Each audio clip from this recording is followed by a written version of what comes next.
Hi friends, just ఇప్పుడే నవీన్ పొలిశెట్టి గారిది 'అనగనగా ఒక రాజు' మూవీ కంప్లీట్ చేసుకొని వస్తున్నాను. ఈ సినిమా గురించి నా ఒపీనియన్ చెప్పాలి అని అంటే, రొటీన్ స్క్రిప్ట్ కూడా నవీన్ పొలిశెట్టి గారి హ్యాండ్స్‌లో పడితే అది ఒక కంప్లీట్ ఎంటర్‌టైనర్ అవుతుంది అనడానికి పర్ఫెక్ట్ ఎగ్జాంపుల్ ఈ మూవీ. ఈ మూవీలో నవీన్ పొలిశెట్టి గారి కామెడీ టైమింగ్ కావచ్చు, ఆయన ఎనర్జిటిక్ పర్ఫార్మెన్స్ కావచ్చు, హోల్ మూవీ క్యారీ అవుట్ అవుతుంది. మనం సినిమా థియేటర్‌లోకి వెళ్ళి కూర్చున్న తర్వాత లాస్ట్ క్లైమాక్స్ వరకు కూడా ఆయన పర్ఫార్మెన్స్ అన్నది whole and soul stand out అవుతుంది.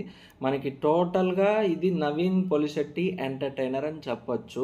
ఈ సంక్రాంతికి హోల్ ఫ్యామిలీ మొత్తాన్ని తీసుకొని వెళ్ళి ఒక క్లీన్ కామెడీ ఎంటర్‌టైనర్ చూడాలనుకుంటే కళ్ళు మూసుకొని ఈ సినిమాకి టికెట్లు బుక్ చేసేసుకోండి. మనశంకర వరప్రసాద్ గారితో పాటు ఇది కూడా ఒక మంచి ఎంటర్‌టైనర్ ఈ సంక్రాంతి సీజన్‌కి అవుతుంది. అండ్ ఈ సినిమా స్టోరీ లైన్ విషయానికి వస్తే, స్టోరీ లైన్ మనకి ఏదో కొత్త story line, out of the box story line అన్నది కాదు. మనం జనరల్గా చాలా సినిమాల్లో చూసిన స్టోరీ లైనే. మనకి ఎగ్జాంపుల్గా చెప్పాలి అని అంటే, నాని గారిది పిల్ల జమీందార్ మూవీ ఉంటుంది కదా, కొంచెం దగ్గరగా ఆ స్టోరీ లైన్కి మ్యాచ్ చేస్తుంది స్టోరీ లైన్.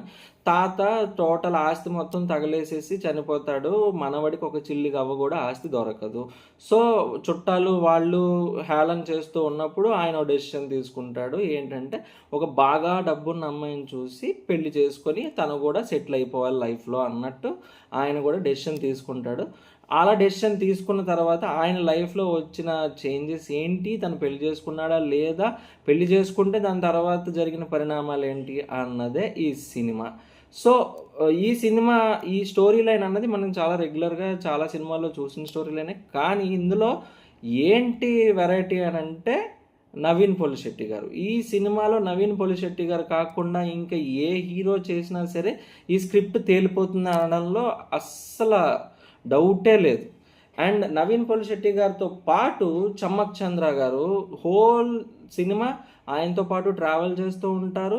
అండ్ కామెడీలో వీళ్ళిద్దరు కాంబినేషన్లో వచ్చే కామెడీ సీన్స్ అన్నవి చాలా నవ్వుని తెప్పిస్తాయి సినిమాలో. ఫస్ట్ హాఫ్లో ఒక సీన్ ఉంటుంది, హీరోయిన్ వెనకాతల పడే సీన్. ఆ సీన్లో పగ్గలబడి నవ్వుతారు నిజంగాను వీళ్ళిద్దరు కాంబినేషన్ అయితే. అండ్ సెకండ్ హాఫ్లో కొన్ని సీన్స్ ఉంటాయి. సెకండ్ హాఫ్ ఇంటర్వెల్ తర్వాత మీకు ఒక 10 మినిట్స్ తర్వాత వస్తుంది ఒక సీక్వెన్స్. టోటల్ సీక్వెన్స్ మొత్తం పగలబడి నవ్వుతారు చమ్మక్ చంద్ర గారు అండ్ నవీన్ పొలిశెట్టి గారు, వీళ్ళిద్దరు కాంబినేషన్లో పడేది. అండ్ ఈ సినిమాలో సేమ్ సంక్రాంతికి వస్తున్నాం ఫేమ్ బుల్లిరాజు కూడా ఒక 3-4 సీక్వెన్సెస్లో కనిపిస్తారు. ఆ సీక్వెన్సెస్ కూడా చాలా హిల్లేరియస్గా వర్కౌట్ అయినాయి.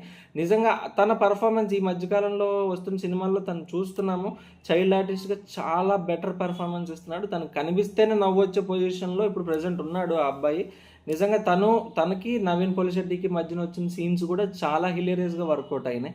అండ్ ఇంకొక పాజిటివ్ విషయానికి వస్తే, హీరోయిన్ అండ్ హీరో మధ్యన కెమిస్ట్రీ, మీనాక్షి చౌదరి గారు అండ్ నవీన్ పొలిశెట్టి గారి మధ్యన కెమిస్ట్రీ చాలా బాగా వర్కౌట్ అయ్యింది. చాలా అమాయకురాలి పాత్రలో మీనాక్షి చౌదరి గారు నటించారు. చాలా సెటిల్డ్ పర్ఫార్మెన్స్. చిన్నగా ఆవిడ వేసే డైలాగులు, తర్వాత ఆవిడ ఎక్స్ప్రెషన్స్ కూడా మనకి చాలా ఒక్కొక్క దగ్గర నవ్వు తెప్పిస్తాయి మంచిగాను. ఆవిడతో పాటు పక్కన సత్యశ్రీ గారు యాక్ట్ చేశారు. సత్యశ్రీ గారు కూడా ఆవిడ పర్ఫార్మెన్స్ కూడా సెటిల్డ్గానే ఉంది, మంచిగానే ఉంది. Whole and soul full family comedy entertainer ఈ సినిమా. అండ్ నెగిటివ్స్ విషయానికి వస్తే, సినిమాలో major negative thing villain characterisation. Same template villain టైపే. ఇప్పుడు వచ్చిన సంక్రాంతి సినిమాలు అన్నిటిలోని విలన్స్ అందరూ టెంప్లెట్ విలన్స్ లాగే ఉన్నారండి. హీరో ఉండాలి, విలన్ ఉండాలి, కాబట్టి విలన్ ఉన్నాడు. ఒక 4-5 సీన్లు ఉంటాయి, తర్వాత విలన్ హీరో చేత కొట్టించుకుంటాడు, క్లైమాక్స్ అయిపోతుంది. ఈ సినిమాలో కూడా అంతే. విలన్ ఎందుకు ఉన్నాడు అని అంటే, హీరో గెలవాలి కాబట్టి, గెలవడానికి ఓడిపోవడానికి ఒకడు ఉండాలి కాబట్టి విలన్ ఉన్నాడు, అంతే. అసలు తను వేసే ఐడియాలు, అసలు విలన్ ఐడియాలు హీరోని ఓడించడానికి ఏదో మాస్టర్ మైండ్ ఐడియాలు వేస్తాడు, ఇది అది అలాగేం ఉండదు. జస్ట్ అలా ఫ్లోలో వెళ్ళిపోతుంది. విలన్ వస్తాడు, ఏదో ఒక డైలాగ్ హీరో చేతిలో అయితే ఓడిపోవడమో లేదంటే తన్నించుకోవడమో ఏదో ఒకటి చేసుకుంటూ ఉంటాడు, వెళ్ళిపోతాడు, క్లైమాక్స్కి గాన్. తర్వాత సెకండ్ మైనస్ విషయానికి వస్తే, స్టోరీ చాలా ప్రెడిక్టబుల్గా ఉంటుందండి. చాలా ప్రెడిక్టబుల్గా నెక్స్ట్ సీన్ ఏమవుతుంది అన్నది మనం ముందుగానే గెస్ చేసేయచ్చు. అండ్ స్క్రీన్ ప్లే కూడా మనం అనుకున్నట్టే వెళ్తూ ఉంటుంది. దీని తర్వాత ఈ సీన్ వస్తుంది, దీని తర్వాత ఈ సీన్ వస్తుంది కదా అని అనుకున్నట్టే వెళ్తుంది. కానీ మనం ఆ విషయంలో కూడా మనం బోర్ ఫీల్ అవ్వకుండా ఎంటర్టైన్ అయ్యామంటే కేవలం నవీన్ పోలిశెట్టి గారి యాక్టింగ్, ఆయన ఎనర్జెటిక్ పర్ఫార్మెన్స్ వల్లే హోల్ సినిమా మొత్తం మనం క్యారీ ఫార్వర్డ్ చేస్తుంది. మనల్ని హ్యాపీగా నవ్వుకొని రిఫ్రెష్మెంట్తో బయటకు వచ్చేటట్టు చేస్తుంది ఈ మూవీ. అండ్ సాంగ్స్ విషయానికి వస్తే భీమవరం బాలమ్మ సాంగ్ వైరల్ అయ్యింది ఇంటర్నెట్లో. ఆ ఒక్క సాంగే మనకి కొంచెం బెటర్గా అనిపిస్తుంది.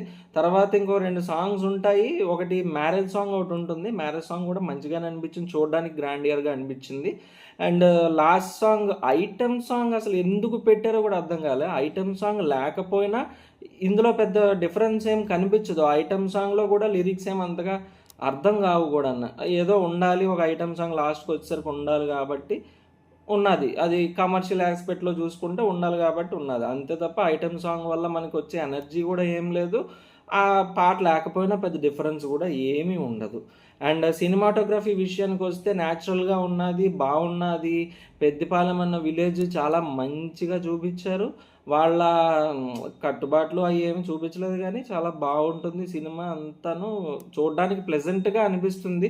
ఈ హై బడ్జెట్ మూవీస్, ఈ హెవీ గ్రాఫిక్స్ మూవీస్ మధ్యలో ఇలాంటి సినిమా ఒకటి చూసినప్పుడు ఏమవుతుందంటే మనకి కూడా కొంచెం రిలీఫ్గా అనిపిస్తుంది. అంత గ్రాండియర్స్ అవన్నీ చూసేసరికి ఒక్కసారిగా ఒక పల్లెటూరు వాతావరణం, మనుషులు నార్మల్గా ఉండడం, తర్వాత రెగ్యులర్గా ఈజీ గోయింగ్గా మాట్లాడడం, ఇలాంటివి చూసినప్పుడు మనకు కూడా అమ్మయ్య ఒక ప్లెజెంట్ సినిమా చూసాం, ఒక మంచిగా చూసాం అన్న ఒక ఎక్స్పీరియన్స్తో అయితే మనం బయటకు వస్తాం ఈ సినిమా. అండ్ ఈ సినిమాలో చెప్పుకోవాల్సిన విషయాలు ఏమైనా ఉన్నాయంటే డైలాగ్స్ అండ్ ఆర్టిస్టుల తాలూకు పర్ఫార్మెన్సెస్ అని అంటే మెయిన్ నవీన్ పోలిశెట్టి గారు ఇరగదీశారని చెప్పాలి. నెక్స్ట్ మీనాక్షి చౌదరి గారు ఆవిడకి ఇచ్చిన రోల్లో ఆవిడ చాలా బాగా చేశారు. నెక్స్ట్ వీళ్ళిద్దరి తర్వాత బాగా స్టాండ్అవుట్ అయ్యే పర్ఫార్మెన్స్ చమ్మక్ చంద్ర గారిది. చమ్మక్ చంద్ర గారి రోల్ త్రూ అవుట్ మూవీ ఉంటుంది. చాలా ఎనర్జెటిక్గా పర్ఫామ్ చేశారు. జబర్దస్త్లో మనం చూస్తున్నట్టు ఆయన పంచ్ డైలాగ్స్ కావచ్చు, ఆయన కామెడీ టైమింగ్ కావచ్చు, నవీన్ పోలిశెట్టి గారితో సమానంగా చేశారనడంలో ఎటువంటి డౌట్ లేదు. నెక్స్ట్ ఇందులో మహేష్ గారు కూడా ఉన్నారు. మహేష్ గారిది పెద్ద రోల్ ఏం కాదు, జస్ట్ నవీన్ పోలిశెట్టి గారు పక్కన ఉంటారు. అక్కడక్కడ ఆయన వేసే డైలాగ్స్ కూడా మనకి నవ్వు తెప్పిస్తాయి. అండ్ హోల్ అండ్ సోల్గా ఈ సినిమా పరంగా చూసుకోవాలి అని అనుకున్నట్టుగా అయితే జోక్స్ ఉన్నప్పుడు మంచిగా అనిపిస్తుంది. జోక్స్ లేనప్పుడు వచ్చేసరికి ఆ స్టోరీ అలా వెళ్తుంది అన్నట్టు అనిపిస్తుంది. ఎక్కడ డల్ అవుతామో అక్కడ వెంటనే ఒక కామెడీ సీన్ వచ్చి మనల్ని మళ్ళీ ఎంగేజ్ చేసేయడానికి ట్రై చేస్తుంది. సో ఈ సినిమా పరంగా మీరు ఎటువంటి భయాలు పెట్టుకోవాల్సిన పని లేదు. బోర్ అయితే ఫీల్ అవ్వరు. స్టార్టింగ్ టు ఎండింగ్ అలాగా కూర్చోబెట్టేస్తుంది ఈ మూవీ. ఈ మూవీకి నేను ఇచ్చే రేటింగ్ 3.75 అవుట్ ఆఫ్ 5. మాకు వెళ్ళండి, పొంగల్ని ఎంజాయ్ చేయండి. TFI బాగుండాలి. ఆగండి, నా రివ్యూ కనుక మీకు నచ్చినట్టుగా అయితే మన సినీఫైల్ టాకీస్ ఛానల్ని సబ్స్క్రైబ్ చేసుకోండి. పక్కనున్న బెల్ ఐకాన్ని క్లిక్ చేస్తే ఇలాగే కొత్త movie reviews, teaser reactions, trailer reactions and podcast అన్నీ మీరు మంచిగా చూడొచ్చు, ఎంటర్టైన్ అవ్వచ్చు. ఓకేనా? సబ్స్క్రైబ్ చేసుకోండి మర్చిపోకుండా.